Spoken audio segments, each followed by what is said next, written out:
All right, let's give intervals of positivity and negativity for the function f of x, which is a rational function here. So by the intermediate value theorem, if I'm going to cross over from negatives to positives, right, this is my x-axis here. If I'm going to cross from down here to up here, I can do so discontinuously. Right? Maybe I have some sort of discontinuity, maybe a vertical asymptote, where I'm positive on one side of it, I'm negative on one side of it. So I need to check for discontinuities. But I also need to check for zeros, right? Because I could do that continuously, but if I'm going to pass from negatives to positives, I could give myself a zero. But these are the only two possible places that I need to check, right? This is the only possible place where a function can change sign. So let's work on the discontinuities first. Let's think about f of x. This function, it's a rational function, so it's made of a polynomial divided by another polynomial. Here I have a fourth degree polynomial being divided by a second degree polynomial. So I'm going to end up getting second degree polynomial-like behavior. Now, we'll maybe talk about that later. But this function, where is it going to be discontinuous? Well, it's polynomial divided by polynomial. So the only problem that I might run into is if that bottom polynomial gives me a zero, right? Because I'm not allowed to divide by zero. So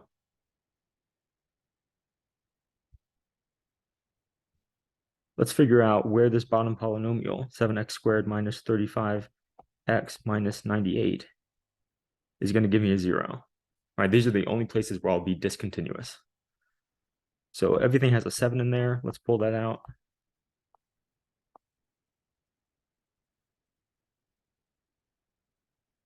And I believe this factors nicely. So if 7 times something is equal to 0, it's got to be the something because it's not the 7.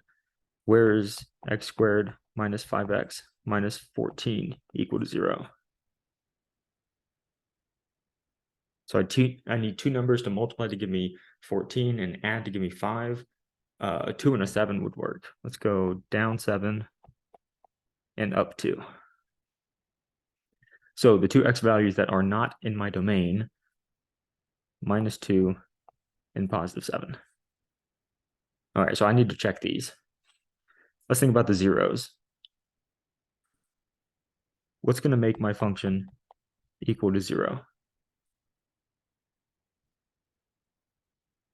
So if you set this equal to 0 and you multiply this denominator over to the other side, you see effectively that you're just interested in when is your numerator equal to 0, right? Anytime you have a rational function equaling 0, the numerator is the thing that has to be 0.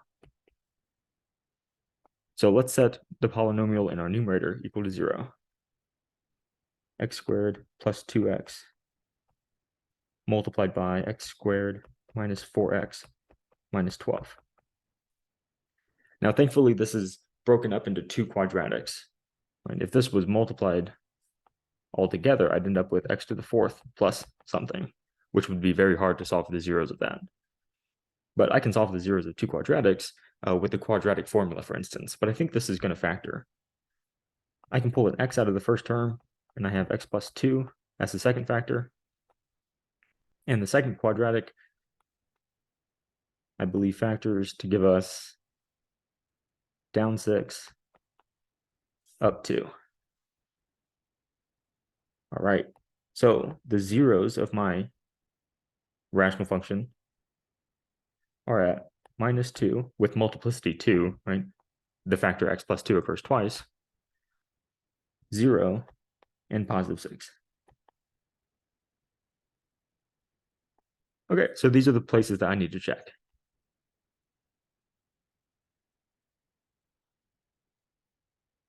So let's look at x values and f of x values.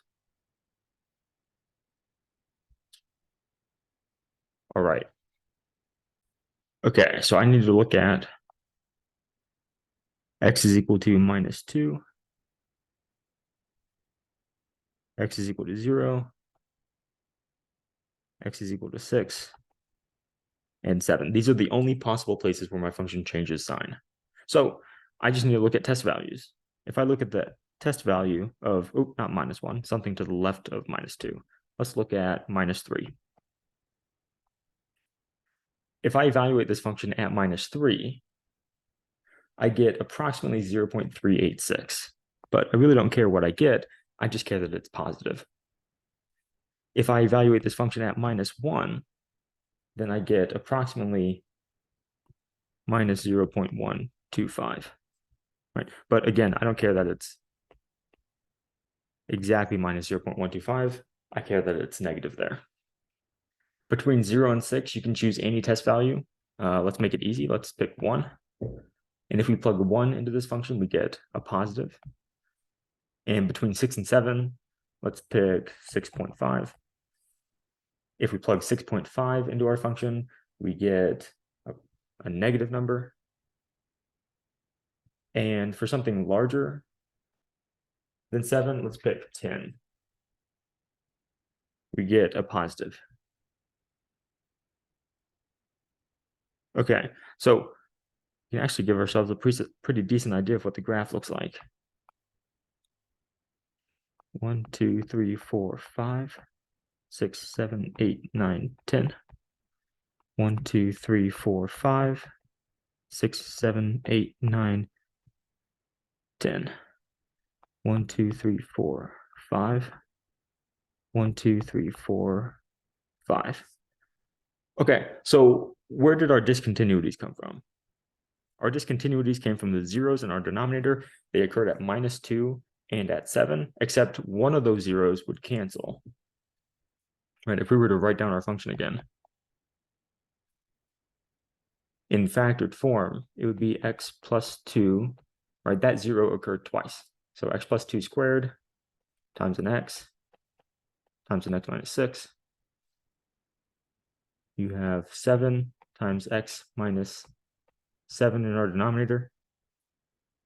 And x plus 2 was the other discontinuity. All right, so this simplifies. Right, you're able to cancel one of these x plus 2's with that one there.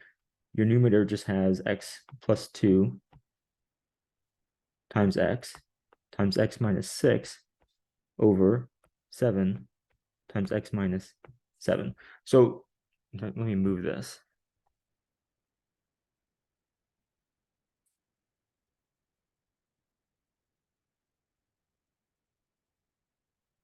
All right, that's our simplified version of the function. So we see that we don't have a vertical asymptote at both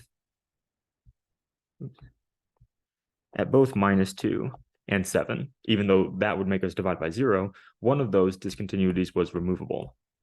So we only have a vertical asymptote at 7.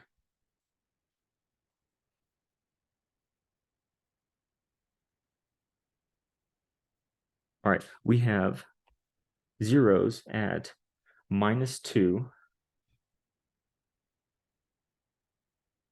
except it's an open circle there because remember, we don't exist at -2.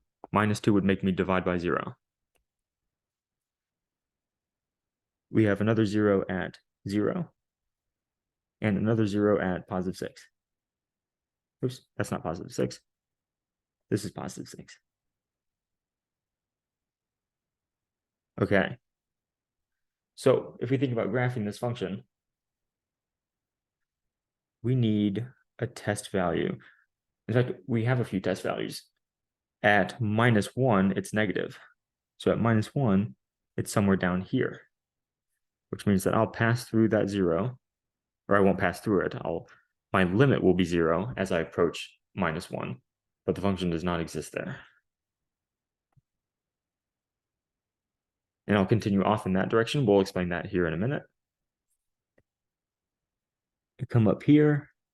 I pass through that 0 because the factor x up here occurs an odd number of times. Oops.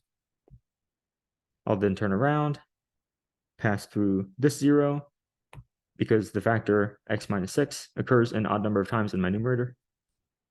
I'll approach this asymptote by going down towards -infinity by odd multiplicity because that x minus 7 occurs an odd number of times in my denominator. I'll approach the asymptote on the other side by going towards +infinity. And then what about my end behavior? So if I look at the simplified version of my function, x plus 2, x, and x minus 6, on top of 7 and x minus 7. So my numerator is going to be x cubed plus some smaller order stuff, right? Some x squareds and some x's. My denominator is 7x minus 49. I factor out the most powerful term. I have x cubed times 1 plus 1 over x plus 1 over x squared, dot, dot, dot. Here I have 7x over 1 minus 7. Oh, sorry, 1 over 1 minus 7 over x. So note, as we send x to either plus or minus infinity, this term right here is going to approach the value of 1.